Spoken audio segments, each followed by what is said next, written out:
Alléluia. Alléluia. Libre d'agir comme tu veux ce soir, Seigneur. Oh, Ramamama. Seigneur, tu amènes la guérison ce soir. Tu amènes ta joie, Seigneur. Oh, Alléluia. Il y a des gens ici ce soir que ça fait longtemps qu'ils n'ont pas souri, qu'ils n'ont pas ri même. Alléluia. Il y a des gens ce soir qui ont besoin de la paix. Il y a des gens ce soir qui ne savent pas c'est quoi la paix. Le Seigneur, il y a la paix pour toi ce soir. Ce soir, il y a des gens qui ne sentent pas l'amour. Je vais vous dire, ce soir, le Seigneur, il y a un amour pour toi qui dépasse tout entendement. Amen. Hallelujah. Jesus, thank you, Lord. Hallelujah. On veut rester dans cette atmosphère-là. C'était bon. Hallelujah. Jesus. C'est-tu bon, le Seigneur? Ça dit dans la parole, goûtez et voyez que le Seigneur est bon. Amen.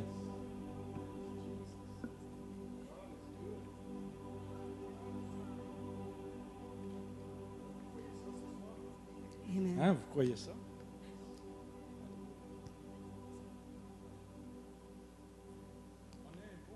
On a une belle diapositive que Vanessa a mis. J'aimerais ça qu'on la met.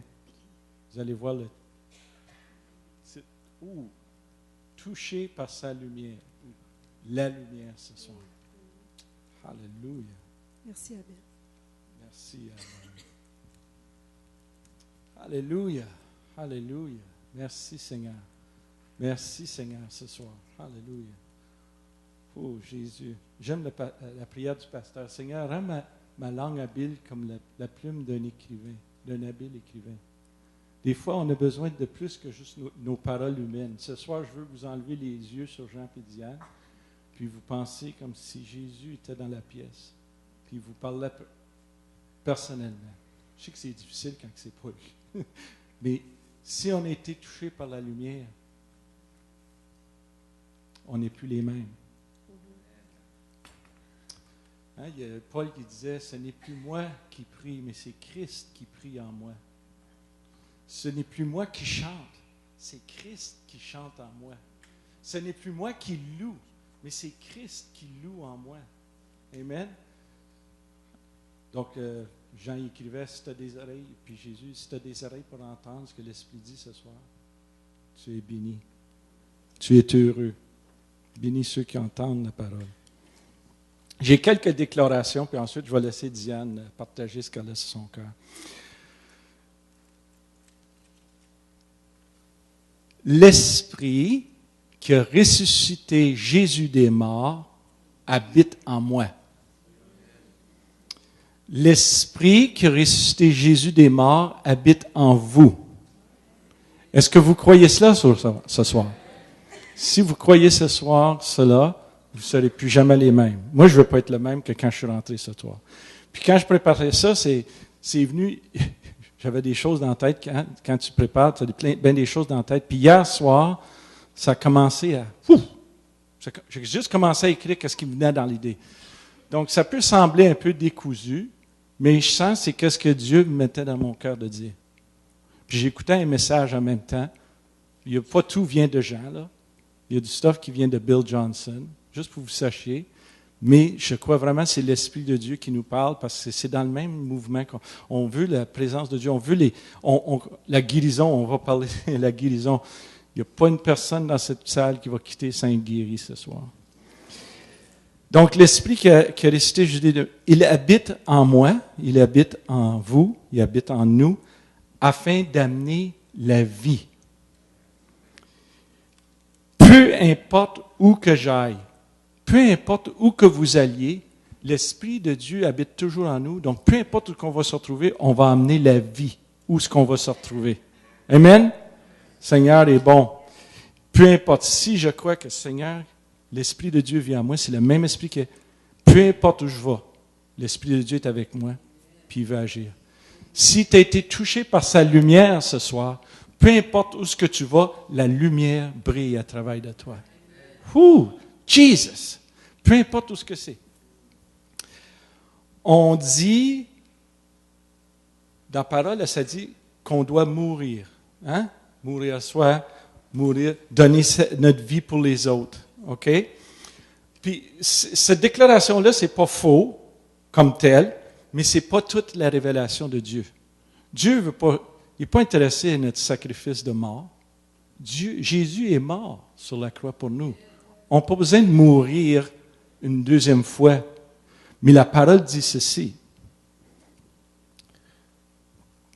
Le Seigneur nous appelle à offrir notre vie comme un sacrifice vivant. Oh, j'écoutais ça hier soir et je dis, oui, Seigneur, je veux être un sacrifice vivant. Dans Romains 12, 1. Hein? Romains 12, 1, c'est pas sur le PowerPoint, donc vous n'avez pas besoin de regarder en haut, mais si vous avez votre Bible, vous pouvez aller à Romains 12, 1. Ça dit, je vous encourage donc, frères et sœurs, c'est Paul qui nous encourage ici, par les compassions de Dieu. Ça veut dire, c'est les entrailles, ça vient de la profondeur de Dieu ce soir, ce que je vous dis là. C'est pas les paroles de Jean, mais de ces compassions de Dieu. Je vous encourage à offrir votre corps comme un sacrifice vivant. Ouh! Pas un sacrifice mort, un sacrifice vivant. Puis qu'est-ce que ça va faire, ça? Ça va être saint et agréable à Dieu. Et ce sera de votre part un culte raisonnable ou un service raisonnable. Donc, quand je lisais ça, je disais, OK, je suis prêt à mourir pour ma femme, me jeter devant un auto. Tu sais, c'est une belle chose de mourir pour quelqu'un. Mais Dieu l'a déjà fait. Je ne peux pas la sauver une deuxième fois. Je peux peut-être empêcher du mal à y arriver, là, je la protégerai. Mais ici, être un sacrifice vivant, c'est que ma vie va être un exemple. Ma vie va être une source d'encouragement. Ma vie va amener la vie à quelqu'un qui passe à travers une période noire. Hein, Madeleine, Denise, vous savez que quand on prie pour les gens, là, puis qu'ils sont ils n'ont pas d'espoir, puis tout d'un coup, on leur dit, écoute, on a la solution, on va prier avec toi. Tu nous permets-tu de prier avec toi? Puis on dirait qu'on voit leur contenance changer, parce qu'on amène des paroles de vie. Donc, Seigneur, ce soir, je veux que ma vie soit un sacrifice vivant, agréable à toi. Amen? On est appelé à être des changeurs du monde. On est appelé à... Je veux pas que ma vie... Notre vie est comme une ligne, hein? Dans l'éternité, là, si tu clignes des yeux, tu ne vois pas ta vie. Mais le temps qu'on est ici, nous autres, on vit dans un certain temps. Ça, pour quelques-uns, c'est 70 ans, d'autres 80. Peut-être il y en a qui vont se rendre à 90, 100 ans, bénédiction supplémentaire. Mais je veux que cette vie-là compte pour quelque chose. Je veux que cette vie-là allait changer quelque chose dans la vie de quelqu'un d'autre. Que quand ils vont dire « Ah, Jean n'est plus là » ou « Pasteur Matt n'est plus là », « Man, je m'ennuie de lui, sa vie a fait une différence dans ma vie. » On ne saura pas tout ce qu'on a fait avant d'être au ciel quand les gens vont venir courir vers nous parce qu'ils vont nous reconnaître. Ils vont dire « Oh, je te remercie. » Tu sais, quand tu as dit ça, là, dans l'école du dimanche, là, ça va changer ma vie. Ou, tu sais, quand tu as parlé de ça, là, la fois qu'on était dans ton bureau, là, ça a fait ça a changé ma vie. Il y a quelqu'un qui a fait la même chose. Quand j'ai entendu cette parole-là, ça m'a dit « Seigneur, je veux changer. Je veux pas être le même que j'étais il y a un an passé. Aujourd'hui, je vais être différent que j'étais un an passé. Dans un an d'ici, je ne veux pas être la même personne qu'aujourd'hui. Il y en a qui vont dire, physiquement, Jean, tu as changé. Mais ce n'est pas à propos de ton physique. Ça, c'est juste un aperçu extérieur de qu'est-ce qui se passe à l'intérieur. Amen? Parce que qu'est-ce qui est à l'intérieur, c'est qu'est-ce qui est important. Donc, on est appelé d'être des changeurs du monde. Je veux vivre ma vie afin de faire une différence dans ce monde perdu. Surtout dans ces temps-ci, on sait que le Seigneur est proche. Ce n'est pas parce que tout le monde le dit, mais moi je le sens aussi. Puis tout le monde qui sent, man, c'est proche. On connaît comment que la Bible finit. On sait que c'est proche. Il y a moins de 10% du monde qui savent ce qui se passe là. Come on! On est privilégié de savoir comment que ça finit. On voit les choses se produire, on dit, hey, c'est dans la Bible ça. 90%, si ce n'est pas 95%, ils ne savent même pas ce qui se passe. Il ne faut jamais prendre pour acquis qu'est-ce qu'on entend d'ici, là. Ah, tout le monde sait ça. Oui, on savait tout ça. Oui, tu savais ça, tu es très smart, toi. Tu es très intelligent.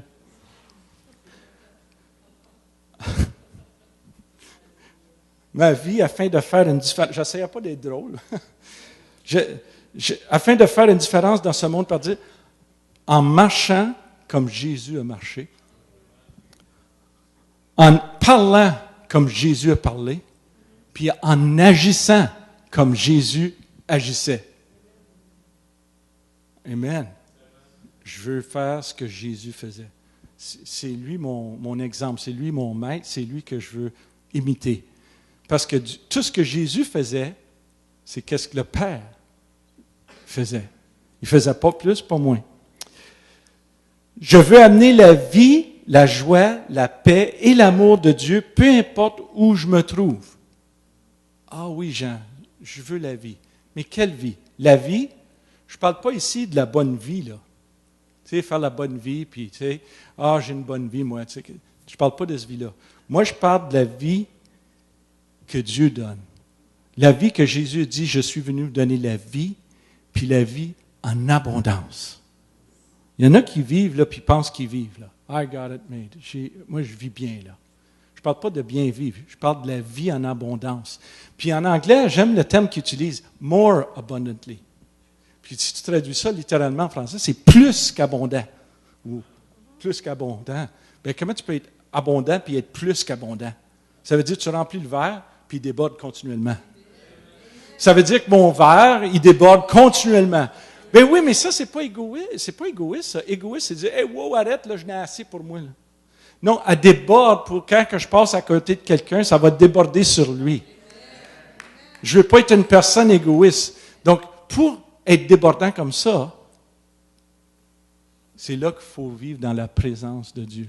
C'est pour ça que je voulais un peu plus de louange. J'ai dit, il faut baigner dans sa présence. C'est ça qu'on entend de ce temps-là. Être dans la présence de Dieu, c'est ça qui nous transforme, c'est ça qui nous change.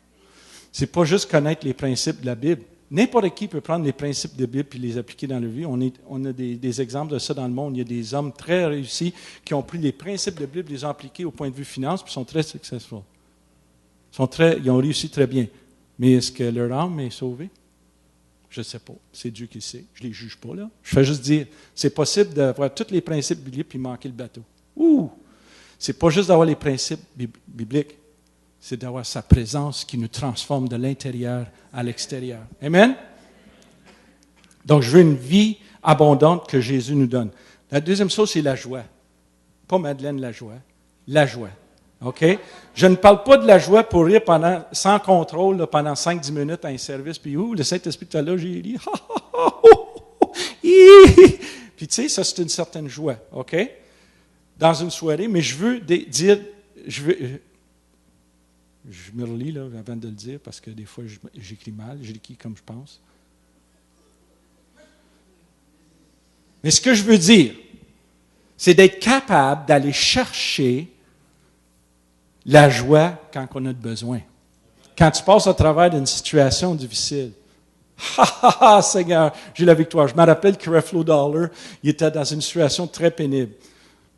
Puis là, il entend la voix, réjouis-toi, Creflo, tu sais. Réjouis-toi. Puis Creflo n'était pas dans une situation pour se réjouir. C'était vraiment difficile. Puis là, il entend la voix, il dit, réjouis-toi. Comment je peux me réjouir dans cette situation-là? Tu ne m'as pas donné le contrôle de cette situation-là. Moi, je me ris de cette affaire-là. Des fois, on a des situations que ça peut sembler... Ça ne veut pas dire pas de pleurer avec ceux qui pleurent, puis d'être triste avec ceux qui triste, mais il y a une certaine joie qui découle qu'on a besoin du Seigneur. La joie du Seigneur est ma force. OK? C'est une force, la joie. Il ne faut pas penser que c'est juste une affaire instantanée. Hein? Oui, ça fait partie du fruit de l'esprit, mais la joie, là, Seigneur, donne-moi cette joie-là aujourd'hui. Capable d'aller chercher la joie quand on a besoin. La paix. Je ne parle pas de la paix pour une décision ou une situation. J'avais la paix là-dessus. Là. Tu comprends la paix, là? J'ai la paix pour acheter cette chose-là. Dans votre maison, vous aviez la paix. Moi, je parle d'une paix qui surpasse toute intelligence. Hein? Quand on a un besoin, on dit merci, Seigneur, que je l'ai. Puis il y a une paix, ça dit dans Philippiens 4. Une paix qui surpasse toute intelligence, qui va garder vos cœurs puis vos pensées en Jésus-Christ. Qui a besoin de cette paix-là ce soir?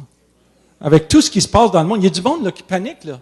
Pasteur Louis, tu l'as entendu ce soir, tu l'as témoigné dans le leadership. Tu sais, on a besoin de savoir si tu es sorti du pays. Wow, qu'est-ce qui se passe? Ça fait commencer, là, c'est rien, ça. Là. Oh, attends une minute, là. L'Antichrist s'en vient. Puis je veux vous dire, comme chrétien, je ne veux pas être là. je veux faire partie du premier groupe. Je veux faire partie du groupe qui part en premier. Alléluia. Y en a-tu qui veulent partir en premier? Il y en a qui n'ont pas levé la main. Tu ne veux pas être là. Tu ne veux pas être là quand le premier groupe est parti. Je t'avertis. Woo! Jesus, have mercy. L'amour. Je ne parle pas de l'amour pour ceux qui m'aiment. C'est facile d'aimer ceux que j'aime. Vous comprenez ce que je veux dire? Hein? Je ne parle pas de cet amour-là. Moi, je parle de l'amour surnaturel qui me donne le pouvoir d'aimer ceux qui me veulent du mal ou qui ne m'aiment pas. Ouch! Seigneur, juste cet amour-là. Ça, ce n'est pas un amour du monde. Je peux juste m'imaginer. Tu sais, des fois, je fais des images. Je m'imagine quand Jésus était sur la terre, puis il parlait. Puis ça fait 2000 ans passés de ça, là. Les apôtres se regardaient. De quelle planète qui vient, lui? Il ne parle pas comme un homme qui vient de ce monde-ci. Bien, il y a des fois, si tu as la lumière en toi, puis tu as Jésus en toi, tu vas parler comme si tu ne viens pas de ce monde-ci. Parce qu'on vient d'un autre royaume. Ce royaume-là habite en nous. Donc, il y a des choses qu'on va dire que l'homme naturel ne peut pas comprendre. Puis s'il y a un gros point d'interrogation dans son visage, fais-toi-en pas. Tu viens juste de dire quelque chose qui ne vient pas de cette planète, puis qui ne fait pas partie de ce monde-ci, mais qui vient d'un autre monde. La personne peut apprendre graduellement. Le Seigneur nous montre les choses ligne sur ligne, précepte sur précepte. Bill Johnson, il disait, les choses du Seigneur ne sont pas linéaires, sont multidimensionnelles. Ça veut dire que tu commences là, puis ensuite tu vas à un autre niveau. Ensuite, tu vas à un autre niveau, puis ensuite, tu vas à un autre niveau. Mais tu ne commences pas en haut, tu commences en bas. Puis, il y a un des exemples de ça. Là, j'ai sauté mes notes, je m'excuse. Mais, en tout cas, je reviendrai là-dessus, si le Seigneur veut. Concernant la guérison, je veux pratiquer la guérison sur moi-même d'une façon constante, sur une base régulière. Pourquoi je veux faire ça? Parce que si je ne peux pas le faire pour moi, comment je peux l'amener aux autres? Donc, j'ai expérimenté la guérison. Je sais qu'est-ce que c'est de souffrir de la goutte, puis comment ça sent, comme si quelqu'un t'a donné un gros coup de pied sur la grosse orteil, puis tu traînes le pied comme ça, puis oh, c'est comme si ton pied veut t'arracher. Oh, Seigneur, Jésus! Jesus' name! Oh, Rabakashandara! 2000 ans passés, tu as pris toutes nos maladies, toutes nos infirmités. J'ai été obligé de me fâcher. Pas contre Dieu, mais contre celui qui s'accrochait à mon pied. Puis aujourd'hui, ça fait 5 ans que je n'ai pas eu d'attaque de goutte. Médicalement impossible. Il n'y a pas de cure pour ça. Mais moi, j'ai la cure céleste. Alléluia. Avant, j'aurais enduré mon mal. J'avais pris mes petites pilules anti-inflammatoires. Jusqu'à temps que je commence à lire. L'ignorance, c'est l'amène à la mort des fois. Hein? Le manque de connaissance. J'ai lu tout ce que je pouvais là-dessus. Je vais te connaître. C'est bon de connaître son ennemi pour être capable de l'attaquer encore plus. Alléluia. OK. Jesus. Ça dit ici, donc je veux pratiquer ça. Pour ce faire, je dois être renouvelé constamment dans mon intelligence. Pour être capable de faire ça, il ne faut pas que je pense comme le monde pense. Il faut que je pense comme Dieu pense. Donc, dans Romains 12, 2, ça dit, ne vous conformez pas au monde actuel ou à ce siècle présent, mais soyez transformés et par le renouvellement de l'intelligence afin, qu'est-ce que ça va te donner, le renouvellement de ton intelligence? Quand tu vas transformer ça, qu'est-ce qui va arriver? Afin que vous discerniez quelle est la volonté de Dieu. Il y en a qui savent, je ne sais pas c'est quoi la volonté de Dieu. Commence à te laisser transformer et renouveler dans ton intelligence. Tu vas le savoir c'est quoi la volonté de Dieu. Ce qui est bon, agréable et parfait. La volonté de Dieu dans notre vie, c'est parfait. Donc, ceux qui pensent que, est-ce que la maladie, c'est parfait? Est-ce que c'est la volonté de Dieu qu'on soit malade? Non, parce que c'est pas bon, C'est pas agréable. Je l'ai expérimenté. C'est définitivement pas bon. C'est pas agréable. On peut demander à Pasteur Jean comment il se sent, là. File pas. Non, c'est pas bon. C'est pas agréable. C'est pas parfait. Mais moi, je vais me laisser transformer ici, là. Ça commence ici. Tout le monde qui est ici peut le recevoir, ça. Ça commence ici. Seigneur, renouvelle mon être. On reflète la nature du monde avec laquelle que l'on est le plus conscient. Ce qu'on va rentrer, c'est qu'est-ce qu'on va devenir. Donc, si j'ai continuellement des pensées du monde, j'écoute les nouvelles constamment, qu'est-ce qui arrive? C'est sur ça que je vais agir. Mais si j'agis sur ce que Jésus puis Dieu dit, là, je vais être apte à faire des choses qui viennent du royaume surnaturel, qui va complètement bouleverser les gens autour de moi. C'est ça que je vise. C'est ça que je veux de plus en plus.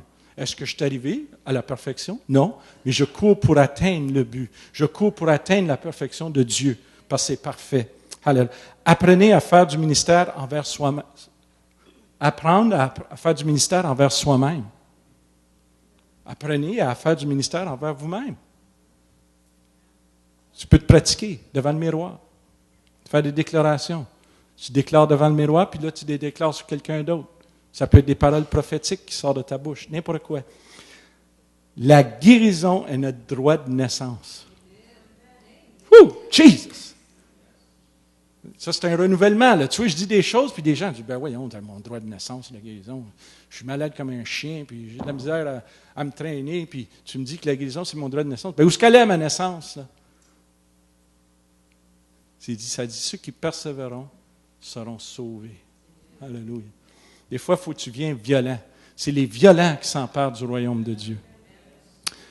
Diane, tu veux-tu rentrer là? Parce que si tu ne rentres pas là, tu ne rentreras pas. Je te le dis tout de suite.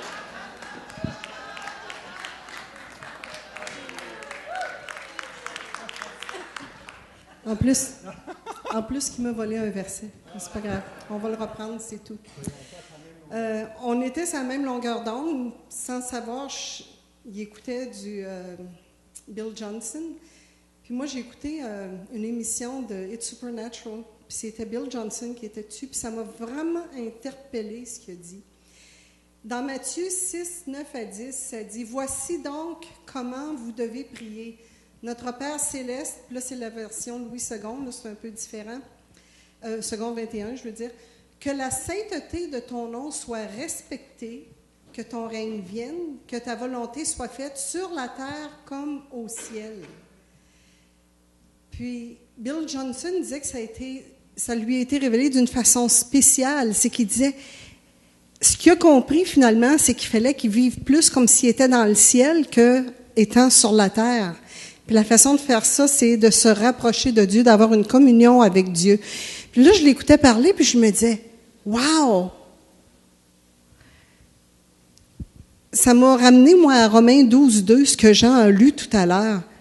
Que sa volonté soit faite sur la terre comme au ciel, c'est aussi ne pas nous conformer au monde actuel, mais être transformés par le renouvellement de l'intelligence afin de discerner quelle est la volonté de Dieu, ce qui est bon, agréable et parfait. C'est ce que Dieu veut, parce qu'au ciel, tout est bon, agréable et parfait. Donc, on ne devrait pas apporter nos affaires de la terre vers le ciel, mais plutôt aller chercher les choses du ciel, puis les amener sur la terre, puis déclarer qu'est-ce qu'il y a dans le ciel pour nous sur la terre. On a fait les affaires à l'envers pendant tellement d'années, là, c'est incroyable. Donc, il disait, c'est en passant du temps dans la présence de Dieu que nous parviendrons à changer notre façon de voir les choses. Il nous faut chercher à voir les choses comme Dieu les voit, plutôt que de notre façon. Amen. Puis là, mon clavier apparaît. Bon, voilà. OK. Dans son école biblique, c'est l'école à Reddings en Californie. En Californie, c'est là que Shannon puis Jamie Baudouin sont présentement. Il disait que pour que les étudiants puissent passer avec succès au bout de 2 ans, ils doivent faillir ou échouer au moins 3 fois. Puis j'étais là. C'est rare qu'on va nous demander d'échouer dans quelque chose pour avoir notre diplôme au bout de 2 ans. Mais il est allé un peu plus loin, puis il comptait que quand il était enfant, lui, il allait à la pêche avec un vieux monsieur qui l'amenait, puis qui lui parlait, puis qui le conseillait. Puis le vieux monsieur lui a dit, « Tu sais, si avec ton appât, tu n'attrapes pas le fond de la rivière quelquefois, de temps à autre, c'est parce que tu pêches pas assez profondément. Fait que tu iras pas chercher autant de poissons que si tu prends ce risque-là. Puis il dit que ça l'a vraiment changé dans son approche, dans son ministère. Il a dit, je pourrais faire le ministère, puis agir avec tellement de précautions que tout le monde dirait, « Ah, tu parles d'un homme sage. » Mais il dit, non. Il dit, j'aime mieux prendre des risques, parce que si je suis un homme sage, parce que je veux pas prendre de risques, il dit, je vais pousser moins de montagnes. Ce qu'on veut faire avec la parole de Dieu, puis avec Dieu en nous, on veut pousser les montagnes. Donc, faut se pousser, faut sortir de notre zone de confort. Puis c'est ce qu'il veut dire avec les étudiants. Les échecs, là, s'ils se poussent puis qu'ils sortent de leur zone de confort, ils vont automatiquement, éventuellement, avoir une explosion qui va se faire. Il y a quelque chose qui ne serait pas allé chercher autrement dans la présence de Dieu. Puis je le sais que c'est ce qu'on fait avec l'école Kairos aussi. En tout cas, moi en particulier, je m'en venais à Kairos vendredi soir, puis j'ai lu le courriel que Tatiana avait envoyé, que ce soir, c'est de la pratique au niveau prophétique. J'ai dit, Seigneur, je pourrais aller l'écouter en ligne chez nous. Parce que, voyez-vous, je ne suis pas sécure au niveau prophétique, OK? Je suis correcte pour venir enseigner sur la guérison, on travaille beaucoup là-dessus, mais au niveau prophétique, c'était comme, je suis pas certaine. Je voulais, mais j'avais les pieds sur les freins pas mal. Puis là, j'ai dit, non, Satan, tu gagneras pas, j'y vais pareil. Puis j'étais contente après, quand j'ai entendu le Bill Johnson, j'ai dit, OK, c'est ça qu'on fait. Puis Dieu me révèle en allant que j'avais des choses prophétiques qui me venaient, mais je le réalisais pas que c'était ça. Je partageais une couple de choses à Pasteur Matt, mais il s'est passé quelque chose 2 semaines dernières dans ma famille. Jean vient toujours me reconduire le matin jusqu'à Hall, puis il revient travailler ici. Puis en s'en allant, j'ai dit à Jean, je ressens qu'on devrait prier pour la protection pour Olivier et Christina. Olivier, c'est notre fils puis sa femme. Mais si vous me connaissez, si Dieu me dit de prier pour un de mes enfants, j'embarque toute la gang dans le tas, puis je prie pour tous eux autres pareil. Puis je priais parce qu'Olivier, c'est le seul dans la famille qui ne sert pas le Seigneur encore, parce que je sais que ça s'en vient, je ne m'inquiète pas pour lui. Fait que là, je dis, Seigneur, envoie ton feu sur eux, Seigneur. Puis Olivier m'a appelé entre 11h puis midi pour me dire que leur maison est en feu. Ben j'ai dit là... T'as pas ce feu-là, tu Le Seigneur me disait, tu sais, faut être spécifique quand on prie. En tout cas, mais Dieu les a protégés. Ils étaient partis de la maison, les deux, mais il y a juste à peu près 1 mois, Olivier, il travaillait sur un chiffre différent, puis il aurait été couché au moment où le feu a pris. Le feu n'est pas allé jusque dans sa place, dans le toit, mais le dégât est incroyable. Ils ne sont plus dans la place. Ils vont être partis au moins 3-6 mois. Mais Dieu les a protégés. Il a protégé les voisins aussi, d'où le feu a pris, parce qu'ils ont 2 petits-enfants. Puis, en tout cas, mais j'ai dit, Seigneur, il y a un sens de l'humour, là. Quand mon fils m'a appelé, j'étais assis à mon bureau, j'étais comme... Je repensais à qu'est-ce que j'avais prié le matin. Je dis, oh, faut faire attention. Les premiers temps qu'on priait, je me souviens quand on était au Normandie, Pasteur Louise, j'avais témoigné parce qu'on avait passé la grand-mère à Jean. Elle était vraiment là, sur ses derniers 1000, elle souffrait. Puis là, je dis, Seigneur, c'est à toi, là, viens donc à chercher. Puis dans la même journée, elle était partie que le Seigneur. Je dis, OK. Puis, 90 ans. Oui. Elle avait presque ça. Puis on était montés aussi, je pense que c'était à Montréal, avec Rolande Drouin, la belle-sœur de Denis Drouin, puis Sandra. Puis sa mère elle était très, très malade aussi. Puis en tout cas, on avait prié pour elle, elle avait accepté le Seigneur, puis on se réjouissait. On est revenu dans l'auto, on était pétés bien raides, là. Puis elle est morte dans la semaine. En tout cas, on priait pas pour la guérison dans ce temps-là, trop, faut dire. Mais toujours est-il que je témoigne de tout ça, puis il y a un frère dans le Seigneur, il vient me voir, il dit, Diane, il dit, si jamais je me sens pas bien puis que j'avance pour de la prière, il dit, veux-tu, viens pas prier pour moi? Il était pas prêt à partir. Il est encore vivant aujourd'hui, merci Seigneur. Amen. Alléluia. Donc, ce qu'il disait, pour revenir à Bill Johnson, son approche du ministère a changé la journée qu'il a réalisé ça, qu'il a eu cette révélation-là pour le Notre Père.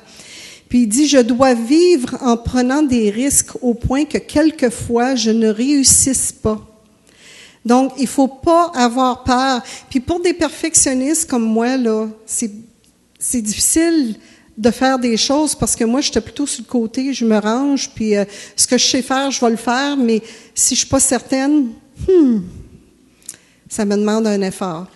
Puis j'oublierai jamais la première fois que Pasteur Louise, on était à la ferme Bear Brook, une avance de femmes, puis je jouais du keyboard, je conduisais la louange, puis on avait notre petite équipe. Puis après le dîner, Pasteur Louise marchait à côté de moi, elle m'a dit, Diane, elle dit, cet après-midi, elle dit, j'aimerais qu'on va mettre un CD, puis tu viendras prier après pour les femmes. J'étais là, non, il faut que je joue du keyboard, parce que j'avais peur de prier.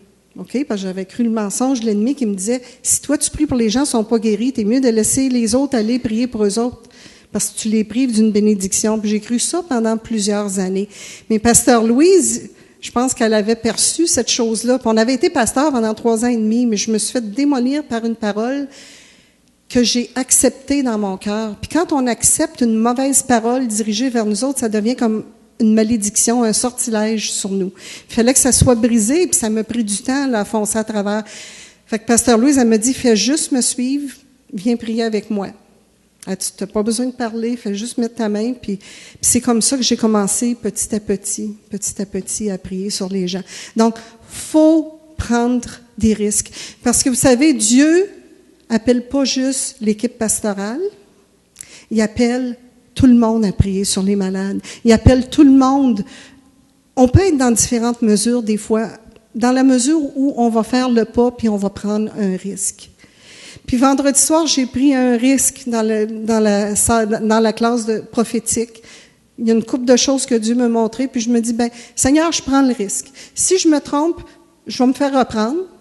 Puis autrement, je ne saurai jamais qu'est-ce que Dieu veut faire. OK? Donc, je vous encourage à prendre des risques dans ce sens-là. Quand, je veux juste apporter une précision, là. Quand on a dit aux étudiants qu'il faut qu'ils échouent à 3 reprises, évidemment, là, c'est sûr qu'on ne parle pas des échecs au niveau moral, ni au niveau d'éthique, OK? On s'entend là-dessus. Mais c'est des échecs, peut-être, en essayant des choses qui ne fonctionnent pas la première fois. Quand on a appris à aller à la bicyclette, on a eu une coupe de pocs ses jambes, puis ses coudes, puis ses mains, parce que on tombait. Si après une coupe de fois qu'on a tombé, on avait arrêté de conduire notre bicyclette, on ne serait pas rendu loin. Puis c'est la même chose dans tout ce qu'on entreprend dans notre vie. Fait que moi, je veux juste vous encourager, allez-y avec l'Esprit de Dieu, passez du temps dans sa présence. Parce que c'est la seule façon qu'on va aller chercher qu'est-ce qu'il y a au ciel, puis l'amener sur la terre, puis qu'on va vraiment comprendre de quelle façon regarder les choses. Puis c'est ce que je demande à Dieu continuellement. Jean, lui, il veut pas être pareil comme l'année passée, mais moi, je veux pas être pareil comme hier.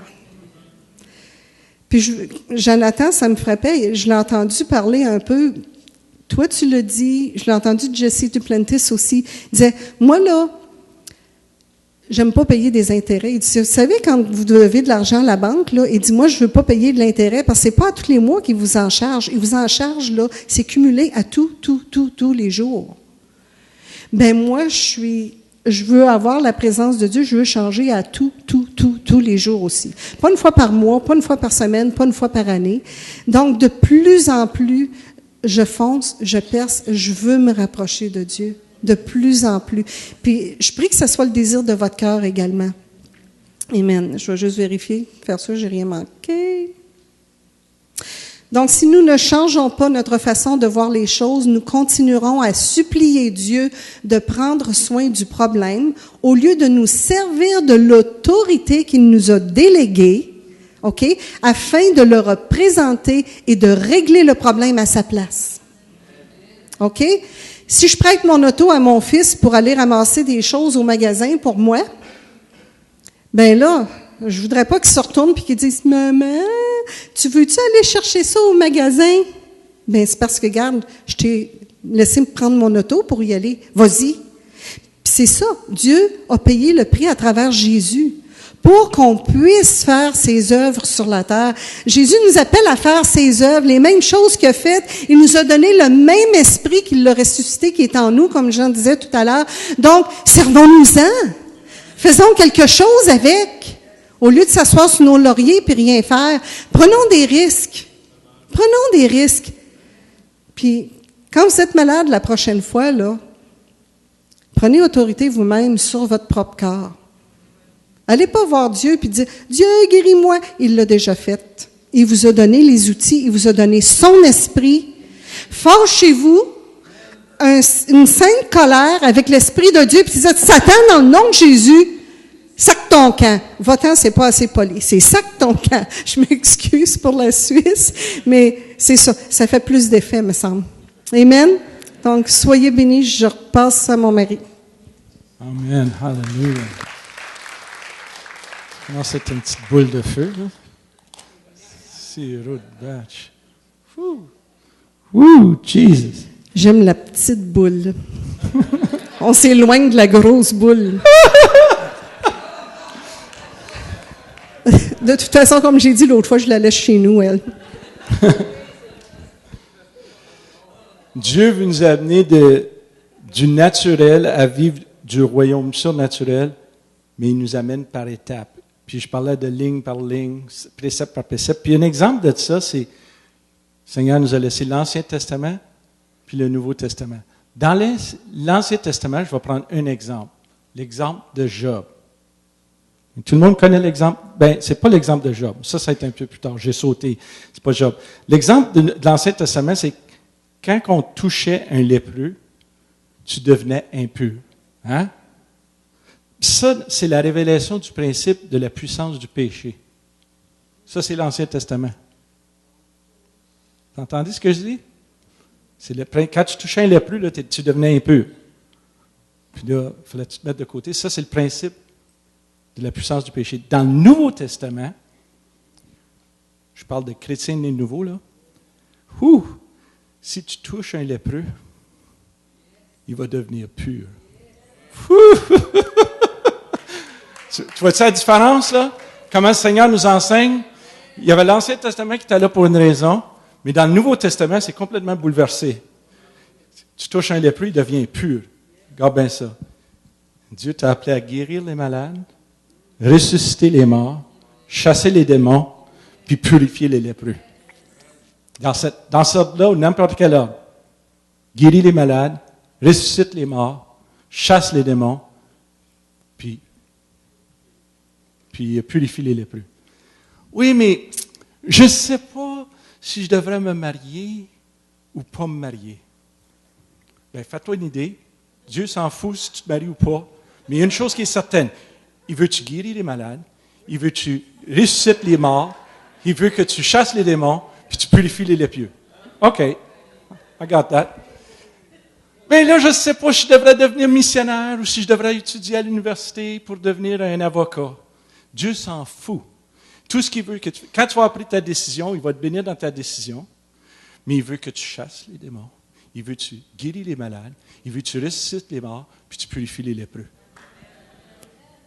Donc, peu importe ton choix, Dieu va te bénir dans ton choix, il te laisse libre. On est des agents libres. Il va te bénir dans ta décision, mais il veut que tu chasses les démons. Il veut que tu guéris les malades. Il veut que tu ressuscites les morts, puis tu purifies les lépreux. On a compris? Vous êtes des faiseurs, des personnes d'action dans le royaume de Dieu. Si vous êtes inactif, demandez, Seigneur, viens changer ma façon de penser. Je veux être un faiseur. Êtes-vous vivant? Tu peux plus fort. Êtes-vous vivant? Amen. Si tu as été touché par sa lumière, tu deviens lumière. Moi, je veux briller pour tous ceux qui vont passer sur mon passage. Donc, si tu as Jésus, la lumière dans toi, parce que ça le dit dans Jean 1, hein, que Jésus est devenu la lumière du monde, il y a aussi la parole. Mais si Jésus est la lumière de Dieu, je suis la lumière. Ma vie est plus qu'une diète. OK? Ma vie, c'est plus que ça, là. C'est une façon de vivre. Ça devrait être une façon de vivre dans le surnaturel. Nous devons être un peuple qui vit dans la manifestation, la démonstration de la puissance du Saint-Esprit. Vivre dans la santé divine. Je ne suis pas un disciple de Job, je suis un disciple de Jésus. Qu'est-ce que tu veux dire par ça? Bien, il y en a qui vont prendre Job, ils disent, regarde, Dieu, il a envoyé la maladie à Job. Je dis, pas tout à fait. Hein? Si tu checkes, là, puis Job, là, il dit, nu je suis venu dans la terre, puis nu je vais me retourner. Hein? Dieu m'a donné, puis Dieu me l'a pris. Alléluia. Ça, c'était dans l'Ancien Testament. Moi, je ne suis pas un disciple de Job. Je suis un disciple de Jésus. Hein? Il m'a donné plus que je pouvais même demander ou même penser. Tout l'or, l'argent, il appartient. Il ne manque de rien. Amen? Job, c'était la question. Il se grattait la tête. C'est quoi cette affaire-là avec Job? Mais la réponse, c'est Jésus. Jésus est la réponse. Jésus a la réponse à tout ce que tu peux. Job, ce qui est dans l'Ancien Testament, devrait nous conduire vers Jésus. Tout ce qui est écrit, c'est pour nous amener à reconnaître Jésus. Puis, un parfait exemple de ça, c'est quand Jésus a parlé à Nicodème. Nicodème, c'était un docteur de la loi. Il connaissait la parole. Mais Jésus, il parlait, puis c'était comme il était devenu un enfant, il ne comprenait pas. Il connaissait tous les principes de la Bible, mais ça n'avait pas touché son cœur. Je ne veux pas être une personne comme ça. Je veux être une personne qui se laisse transformer et renouveler par la parole de Dieu. Well, praise God.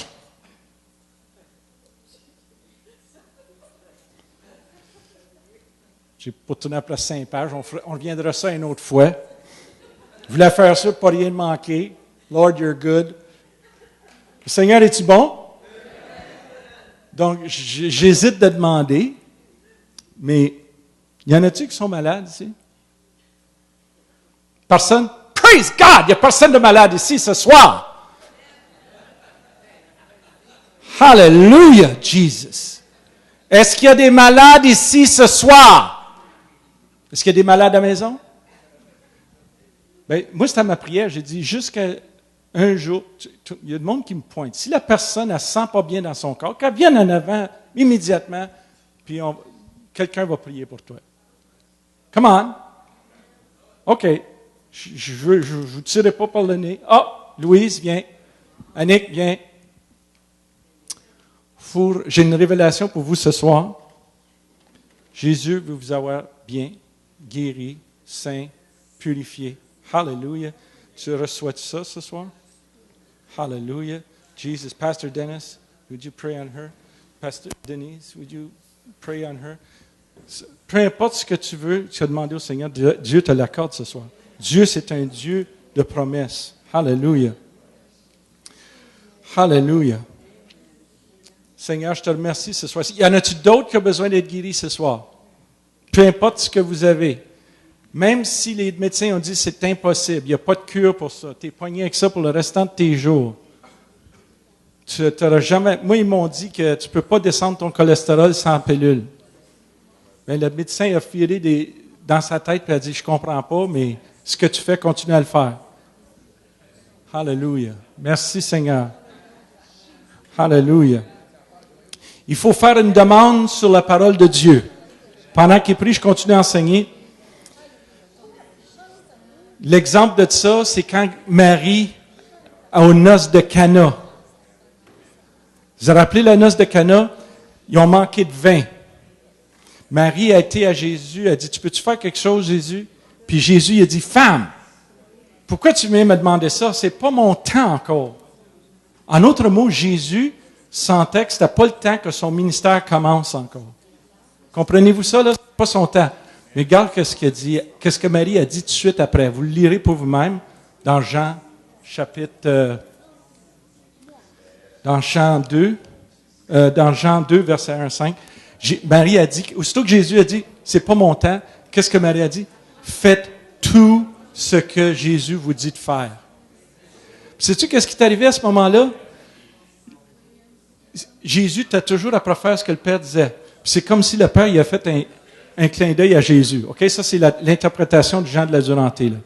Dieu a fait un clin d'œil à Jésus. Hey, Jesus, amène les pots. Dis-leur d'amener les pots. Puis, pris ces pots, dis-leur qu'ils les remplissent d'eau, puis tu prieras, puis ça va changer en vin. Le Père, il a dit ça. C'était pas son temps qu'il a dit, Jésus. Il a dit à sa mère, c'est pas mon temps. Mais tout de suite après, elle a dit, faites tout ce qu'il dit de vous faire. Le Père, il a dit, Jésus, là, c'est le temps. Fais amener les pots, fais les remplir d'eau, change l'eau en vin. C'était le premier miracle de Jésus. C'était-tu son temps? Non.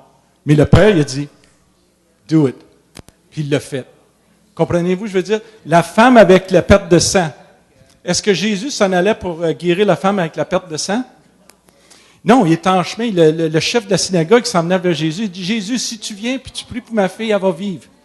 En s'en allant sur le chemin, des serviteurs du chef de la synagogue, il dit, hey, importune plus le maître, là, ta fille est morte. Jésus le regarde, met la main sur l'épaule, il dit, dis pas un mot. Parce que des fois, on défait ce que Dieu veut faire en disant, dis pas rien. Fais confiance. Tout d'un coup, il était pressé par la foule. Il y a une femme qui l'a approché, qui avait une perte de sang. Elle dit, si je peux juste toucher le bord de son vêtement, je serai guéri. Est-ce que tu es prêt ce soir à faire une demande sur la puissance de Jésus dans ta vie? Es-tu prêt à dire, si je touche seulement que le bord du vêtement de Jésus, je vais être guéri moi aussi? Faites-le ce soir. Vous allez voir une différence dans votre vie. Tous ceux qui ont été guéris, c'est ceux qui ont fait une demande sur le nom de Jésus. Donc, soyez pas gênés ce soir.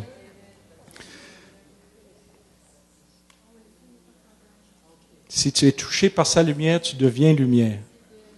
Le même esprit qui a ressuscité Jésus des morts vit en moi. Recevez votre héritage ce soir. Seigneur, sois glorifié dans cette place. On te remercie pour les guérissons, qu'il n'y aura pas une personne malade dans cette église, parce que tous ceux qui ont été guéris vont aller dans leur voisinage, vont aller sur leur lieu de travail pour dire, « Hey, Jésus m'a guéri. Tu as un mal de tête, je sais qu'il peut guérir ça. » Diane, elle l'a fait à son bureau. Amen. Soyez bénis ce soir.